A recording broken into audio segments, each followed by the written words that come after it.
I thought I should come out and explain something because I keep watching millennials talk about their struggles, and I'm not trying to take away from those struggles, but I just want to talk about what it's like to be born at the end of the boomer time, beginning of X, and especially in a patriarchal home that was very colored by their Greek heritage. So growing up in that house, I had to do what my father said. Didn't matter if my father had his shit together or not, which he didn't.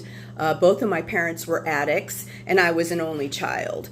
And I was shouldered with a lot of responsibility in the house.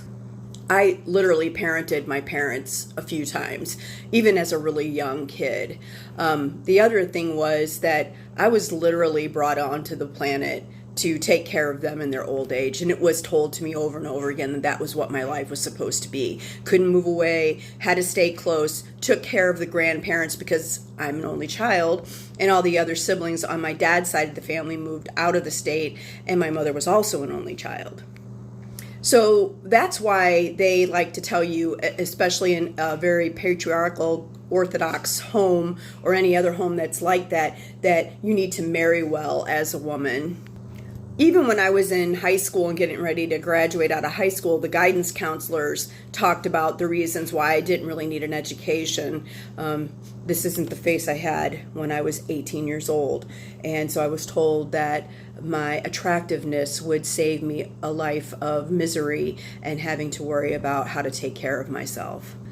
My father would never get off of any money to send me to college. Never, not once. So that was really never an option. I went for a few years where I paid for it by myself, but he wasn't going to help me do any of that.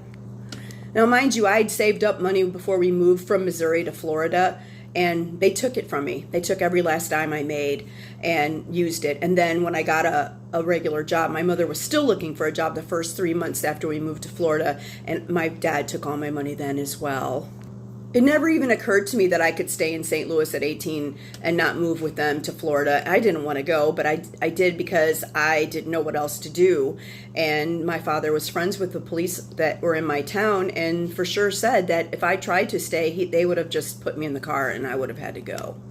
So on top of doing all of that, taking care of things and being afraid to leave and live my own life, my whole life, with the exception of a few years while I was raising my son in between, was about taking care of them and not myself. So now I sit at 60, almost 61 years old, wondering, what the heck am I going to do, knowing full well this white patriarchal government isn't going to do shit for me. They don't care that my Social Security is going to be $900 a month. They don't give a fuck about that. There was no way for me to really work my way in out of the poverty because I don't have an education and I don't have a trade. I am a real estate agent, but you really have to be a mover and shaker and not have other things going on in your life to screw you up from doing that job. So when I was climbing and actually looking like it was going to kick ass for me and I was going to make a bunch of money doing real estate, my parents got sick. And they needed some place to live, and they needed help all the time. So where did they go? Well, they came to me, and so I had to take care of them. And I'm all right with that. I mean, I know some people would have probably put their parents in a senior home or an assisted living, but that wasn't an option. We all talked about that. And it was groomed in me from a very young age that I would never do that to either one of them. I ultimately ended up doing that with my dad, but that was in a sense of his own safety because his Alzheimer's had gotten so bad we couldn't keep up with him anymore. I'm saying all of this to you not because I want you to feel sorry for me, but I want you to understand that this is what this government that we live under now wants us to do. They want us to, women in particular, to have clearly defined roles and do exactly what I did. But you know what you get for that at the end of your life or at the last third of your life? You get nothing. You get no help. You get no accolades for what you did. You get nothing. And I did exactly what they wanted me to do. Get married, have babies, take care of my old parents. And now I'm an old parent. And do I really want to saddle my son with this bullshit? No.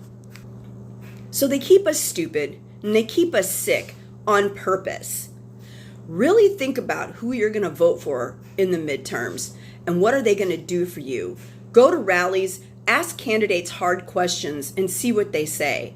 Because really, you don't want to wake up like this one day. Have a good day.